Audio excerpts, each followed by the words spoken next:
ар түрлөрүн алдым. Трактор алдым, башка мотоблокторду алдым. Бирок алар жаккан жок. Эң жакканы мага ушул болду да. Ушул мотоблок болду. Эмне себептен дегенде, ичиндеги арыктардан деле өтүп кетө берет экен да, бул күчтүү экен.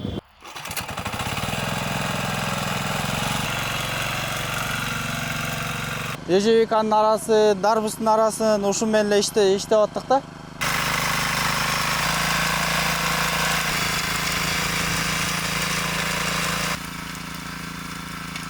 Бул мотоблогубузга келсек, двигатель дизельный болуп 173 двигатель турат. Первоначальный сумма кереги жок. Жөн эле өзүнө эле паспорт алып келип, историялары жакшы болсо, алса болот. Широкий жерди бир ала кетет да, малинанын ичинен бир захват менен ала кетет. Бунусу менен алып кой турган болсо, бирөөсүн алып кой турган болсоң, эки ход менен барып келсиң. Кошуп койсоң, бир менен эле барып келгенге сонун экен да, булчу. Түшүмдү көбөйтүп, чыгымдарды кыскартууну каалайсызбы? Өсүмдүктөр ооруп жатабы? Же болбосо тажрыйбалуу агрономдун кеңеши керекпи? Урматтуу дыйкандар, сиздерге Кыргызстанда 15 жылдык тажрыйбасы бар Agrostyle компаниясынын дүкөнүн сунуштайбыз. Бул дүкөндө инсектицид, гербицид, фунгицид, жер семиткичтер жана башка көптөгөн каражаттарды таба аласыздар. Agrostyle дыйкандардын ишенимдүү өнөктөшү. Ассаламу алейкум, урматтуу туугандар. Мен деген 2024 мотоблок алгам. Ушундай мотоблок. Мотоблоктун алган себеби деген эмне деген чөп өсүп кетет да. Чөп өсүп кетет, ошон чөптү жок кылыш керек. Жумуш жеңил болуш керек. Ошол себептен бул Алиге келип, Алиден жакшы мотоблоктордон бер көрсөт дедим. Ар түрлөрүн алдым. Трактор алдым, башка мотоблокторду алдым. Бирок алар жаккан жок. Эң жакканы мага ушул болду да. Ушул мотоблок болду. Эмне себептен дегенде, бунун дөңгөлөгү алдында өзүнчө, фрезасы артында. Анан бунун жакшы жери такалбайт жергечи. Анан иштегенде да оңой, жеңил. Повороттору да аябай сонун повороттору болот. Кыска жерден кирип кете бересиң. Сиздер билесиздер, мен дыйканмын. Ошол малинанын арасында поворотторго аябай жакшы экен. Ичиндеги арыктардан деле өтүп кете берет экен да, бул күчтүү экен. Анан бул дизельный экен. Мен деген 30 литр алып келип койсом, ошол күзгө чейин жетти да. Бир сезонго жетти. Бир сезонго 30 литр жетти. Аябай аз ичет экен. Мен бул Алидан суратпаймынбы, канча литр депчи. Канча литр ичет десем 300 грамм ичет деп атпайбы. Бул ушунусу жакшы экен. Буга караганда жана чөп чаккан касилка, ага бензин ташый берип тажап кеттим да. Анан бунун бир эмеси деген такалбайт биринчиден. Экинчиден болсо жеңил иштөөгөчү. Анан бунун фрезасы артка да айланат, алдыга да айланат да бунунчу. Артка мондай скоросттору бар. -2, -1 депчи. -2ге койсоң, бул эме вентилятор айлангандай эле катуу айланып берет. Андан -1ге койсоң, тихоходко менен бирок сонун эле айланат. Анан эме +1ге койсоң, бул алдыга кетет. Бир ход мененчи. Анан бундан деген скоросту тихоход, анан быстроход. Анан задний дагы бар. Задний да барбы? Заднийга дагы кетет. Нейтралкасы дагы бар. Анан бунун деген өзүңө ыңгайлуу болуп, каалагандай кылып. Кааласаң мондай поворотта кылып эмете бересиң да, бунучу.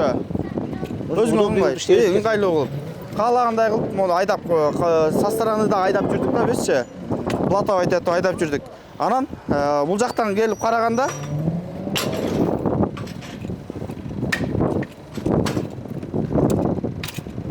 мындайдан караганда могул дөңгөлөк өзүнчө турбайбы? Анан нонусу ачылат да.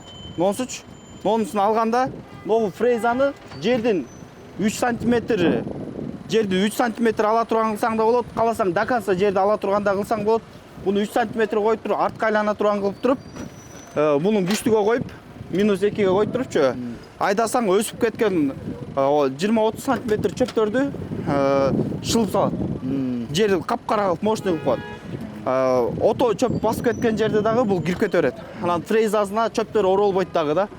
Оролгондо дагы 1,5-2 километрде жүргөндөн кийин бир аз кээ бир чөптөр катуу болгондуктан үзүлбөй эметкендиктен ошолор чогулуп калат.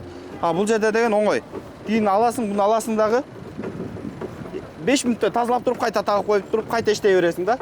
1 гектар жерде деген 2-3 жолу эле тишин тазалап коесуң. Бул ошонусу менен жакшы экен да. Анан мен дыйкандардын баардыгына ушул нерсени сунуштайм. Жеңил биринчиден иштөөгө. Муну 2 киши көтөрүп кетет. Буну 2 киши көтөрүп кетет. Анан экинчиден ноголар турбайбы? Басканда бул дөңгөлөктү бошотуп берет дагы, оң тараптыкын, соң тараптыкын бөлүп берет, поворот кылып кете бересиң. С места турган жеринен эле поворот 360 градуска поворот кылып кете бересиң. Бунун жүрүшү оңой. Мен тартканда эле мощт эле кетет да. Жүргүзүүдө эч кандай кыйынчылык жок. Урматтуу көрүүчү, азыр сиздерге көрсөтүп, от алдырып көрсөтүп беребиз. Ага чейин 1-2 суроо берип алайын, Ооба. Бул өзүнүн акчасын актадыбы? Бул өзүн аябай актады. Себеп дегенде мен 110 миңге алгам. Мараба жанагындай система, Марабаха системасы менен алгам. Бул жактан 110 алдым, банк 10 миң сом кошту, 120 миң сомго алдым менчи. 120 миң сомго алдым, бирок жазында мөмөсү жок, чөнтөгүбүзгө акча түшө элек кез болчу. Ошондо рассрочка менен алганда мага аябай жакшы болду да. Анан 1 жылга рассрочка кылып эмет берди. Бирок биз деген бул менен чөптөрүбүздү тазалап, мөмөбүз башталганда, акча болгондо бир теримден эле апарып бунун акчасын кутулуп койдук да. Анан буйруса эми ногуну өзүм алып кетейин деп атам да. Ушунучу. Кели көрүүчүлөргө бир эскертип кетпелиң. Дагы керек болуп атат да мага. Кандай өсүмдүктөр менен кандай культураларды өстүрүп, ушу кандай кызматтарга жарап атат? Бул универсал экен. Универсал, картошка, пияз, помидор, сабиз, теплицалардын ичи бар го. Теплицалардын ичтерине да иштейт. Анан бунун иштегенде, могу фрезасы катуу иштейт экен да. Фрезасы иштегенде бул гоночный машинада катуу айдаганда артта ылайып чачыратат го. Ошондой эле жерде айлантып иштегенде адам боюндай болуп туруп эки капталдан сапыраткан, бирок могу жерде защитный штоктор бар да, адамга мешайт этпейт. Кээ бирде капталдарынан чыгат, кээ бирдечи адам боюндай болуп тупурак сапырат да. Башка тиги мотоблоктор жаман дебейм, бирок алар мындай системада кете албайт да. Ушул эң жагып аткан катуу жерде дагы. Анан да бир эмени айта кетейин. Биздин поляга КамАЗдар кирет, кирип чыкканда арыктар калып калат да. Поляда катуу болбогондой, чагыл болбогондой, жол болбогондойчу. Анан ушул мотоблок менен мен ошол жерлерди кадимдей сүрүп, тазалап, түп-түз кылып, ушундай менен иштеп аттым да, бул мененчи. Бул строительствого да кете берчү дейт экен да, бурчатка койгонгочу. Өзүң кандай культура өстүрөт элең, бир эскертип кой. Мен өзүм өстүргөнүм малина, клубника, ежевика өстүрөм да. Менде общий жарап атат. Ошол общий менде 7 гектар болгону менен былтыр мен дос балам менен иштедим. Дос балам экөөбүз иштедик. Бирок дос балам өзү эле ушу менен 7 гектарды айдап койду да. 7 гектарды? 7 гектарды айдап койду. 7 гектарды деген 2 күндө айдап койчу.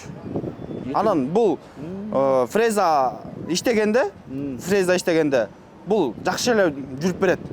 Жакшы жүрүп берет. Скорости жакшы кетип берет. Анан сырткары скоросттор да бар. Анан мен биринчи башында Алиден алганда берден машинага жүктөгөнгө чейин айдап бардым да. Самый скоростько койсом кыбырагандай болуп калат. Фрезасы айланганда бул дагы дөңгөлөккө дагы күч, дополнительный күч берет экен дагы, жерди аябай сапырат экен да булчу. Анан бунун көп нерселери жакты, өсүп кеткен чөптү дагы фрезасын артка скоростько коюп тазалап кетет экенсиң. Андан кийин кайта как положено фреза кылып жерди майдалап да коет экенсиң да. Көп жумуштарды аткарып берди. Эми ал айтылды. Анан могулда болуп калат экен да бул. Могусу бар, бул комплектациядачы. Ушунда айта кетейин. Бул комплектациясынын могусу бар. Бул болсо арык салып кете берет экен да. Жөөктөрдү арыктар салып кеткенге ушул аябай сонун экен да. Ошонусу менен да аябай көп иш кылдым менчи. Ошонусу дагы жакшы экен. Андан сырткары фрезасы могу ашыкча болуп атпайбы? Бул фрезанын ашыкчасы дагы дополнительно берип атат. Аличи широкий жерди бир ала кетет да, малинанын ичинен бир захват менен ала кетет. Бунусу менен алып кой турган болсоң, бирөөсүн алып кой турган болсоң, 2 ход менен барып келсиң. Кошуп койсоң, бир эмен менен эле барып келгенге сонун экен да булчу. Буга дагы кошсоң дагы мунун мотордун күчтүү жакшы экен. Мага жакты да булчу. Анан жериң ылай болсо дагы иштей берет, тыгылбайт.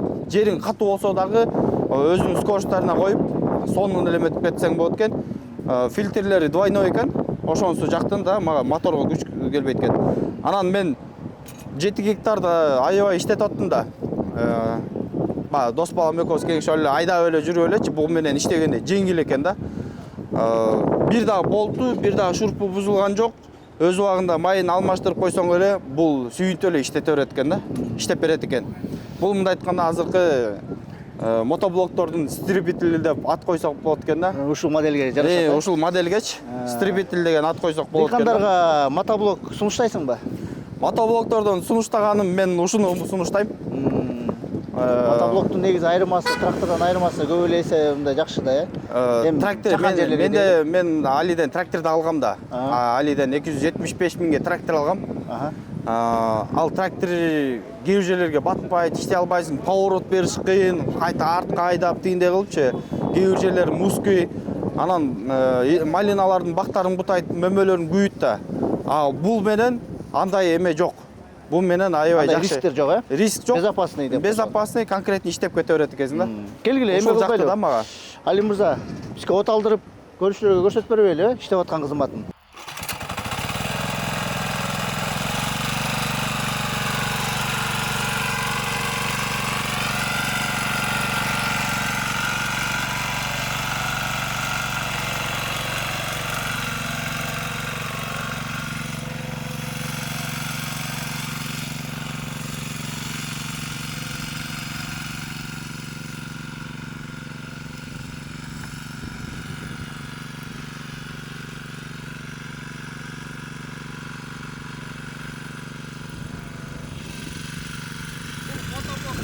Hazır.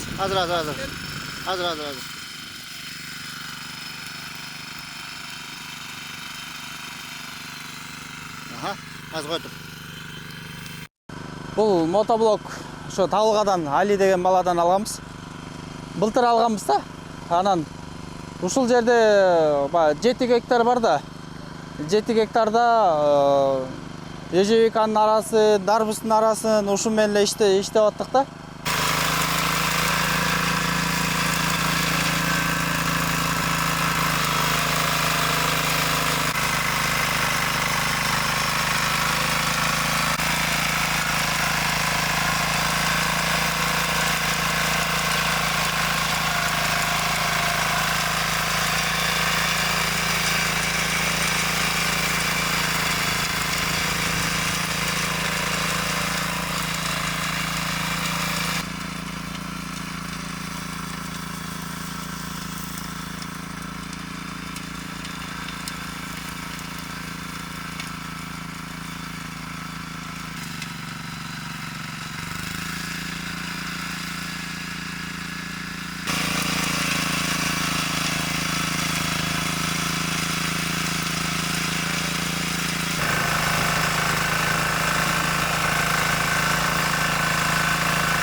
Мынакей. Бул мотоблок өсүп кеткен чөптөрдү да аябай жакшы кыркат экен. Мынакей сиз көрүп атсаңыздар болуш керек. Мынакей могу жерде өсүп кетип турган чөп. Бул жерде чөптү чаап, сонун кылып жасап койгон да.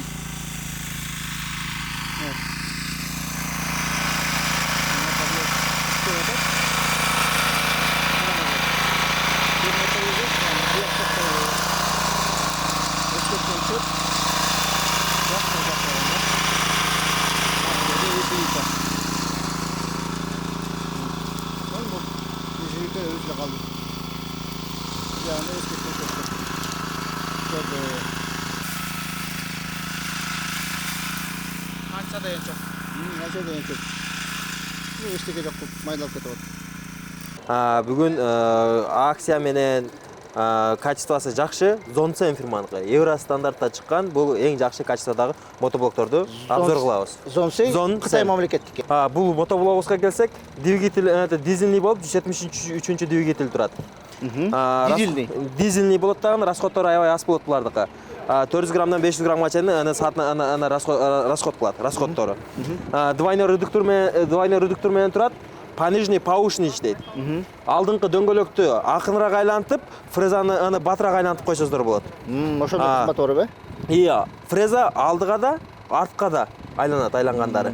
Булардын жакшылыгы адамды силкпейт, жеңил. Өзүн коюп койсоз дагы уже чабып кете берет алар. Тетиктер менен кандай проблема болуп калышы мүмкүн? Проблема болбойбу? Тетиктер менен эми бизде өзүбүздө тетиктер бар. Тетиктер эгер калбай калган учурда биз заводдон алып келип беребиз. Андан эч мындай Завод менен байланышыңыз бар. Заводдордон алып келип беребиз, ооба. Келе, бунун баасын айтпайлыбы? Бул дизельнийлер 110 миң сомдон, 110 миң сомдон. Бензиновыйлары болсо 105 миң сомдон. Бензиновый барбы bu жакта азыр? Азыр бензиновый калбай калды. Азыр только дизельный, эне акыркылар калды азыр. Баасы? Баасы бул дизельнийлерге 110 миң сом.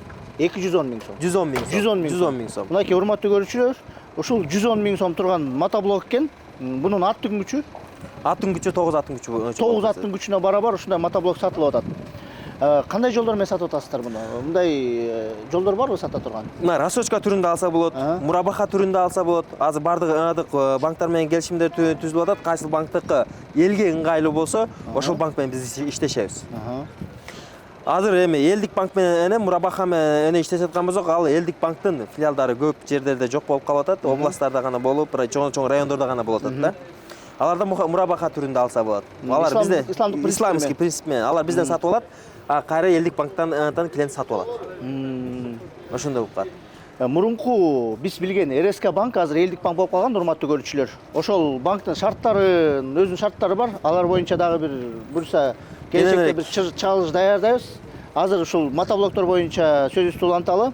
Демек бул 9 аттын күчү 110 миң сом. Сатуу жолдору эгер мисалы үчүн муну алам десе, канча сом керек дыйканга? Азыркы кезде 110 миң сом керек. 110 миң сом керек. Если банк менен келишим түшсө, кредит историясы жакшы болсо? Кредит историялары жакшы болсо, только паспорт эле керек. Паспорт эле. Мындай акчасы жок деле алып кетсе болот экен да? Без первоначальный сумма кереги жок. Жөн эле өзүн эле паспортты алып келип, историялары жакшы болсо, алса болот. Урматтуу дыйкандар, кандай жакшы. Мына жаз келе атат, эртең эле жаз келет. Эгер камын көрүп атсаңыздар, сельхозтехника издеп атсаңар, бул мотоблок бул аябай жакшы чечим. Анткени бул жерде биринчиден сиздер акчаңызды үнөмдөп атасыздар. 110 миң сом тем более эме менен сатылып аткандан кийин жакшы бөлүп төлөө жолдору менен алсаңыздар, анан расходу да. Бир 10 соткага канча? Эми 10 соткага ашып кетсе, бир 2 литр расход кылат. 2 литр расход. 10 соткага 2 литр. Дагы бир Аязбек жакшылык жагы мындай. Азыр малина эккендер көп, башка эккендер көп. Бизге малина эккендер көп вопрос көп алып аткандар көп да, суроо талап көбүрөөк. Мини тракторлар кирбейт. Мини трактор кирсе, ортосуна батпайт, болбосо бурулганда стабларын сындырышып коюп, ошондой. Ошон үчүн асандой көбүнчө алып аткандар малина менен иштеп аткандар. Ягода менен ошолор менен иштеп аткандар. Анткени буларда ошон ортосу бат эле чөп өсүп кеткен нерсе менен тез отоп турганга именно ушул мотоблокту көп алып атат да, көп суроо талап. Бунун модели эмне деген модель? Бунун модели ZSM 780 деген модель. ZSM 780. Урматтуу көрүүчүлөр, эстеп калыңыздар, бул атайын ягодникттерге жакшы ылайыктуу дейт атасыздар. Али мырза, мынакей ушул мотоблокторду бир сыйра түшүндүрдүк. Эми Агролайфтан келсе, скидкасы бар дедиңиздер. Урматтуу көрүүчүлөр, скидкасы бар. Агролайфты сөзсүз түрдө айткыла, скидкага ээ болосуздар. Анан биздин көрүүчүлөргө дарегиңизди бир айтып койгула. Жумуш тартиптерин дагы айтып Бишкек, Аламидин базар, Табылга торговый центр, 1-этаж, Е1213. Е1213 эстеп калыңыздар. Бул жерде бутиктер көп. Жоголуп кетиш мүмкүнчүлүгү бар. Сиздин сайтыңыздан келаткан болсо, өзүбүздүн сайттардан келаткан болсо, группалардан келаткан болсо, керектеринде 10%ке чейин скидкалар болот. Кандай жакшы. Кандай жакшы. Екілеріне 5%, минимум 5%-ке чейин скидка болот. Бул Табылга канчадан канчага чейин иштейт жумуш тартиби? Саат 9-дан 6-га чейин стабильно иштейт. Эми телефон номериңерди бир айтып койгула, андан тышкары дагы жазып коебуз. 0700 49 96 96. Бул кимди сурайт? Бул менин өзүмдүкү. Дагы номерлери барбы? Бар. 755 44 63 64. Эки номерге кайрылсаңыздар болот. Ошол номерлерге кайрылсаңыздар болот. WhatsApp'тары бар. WhatsApp'тан силерге суроолорго жооп берет.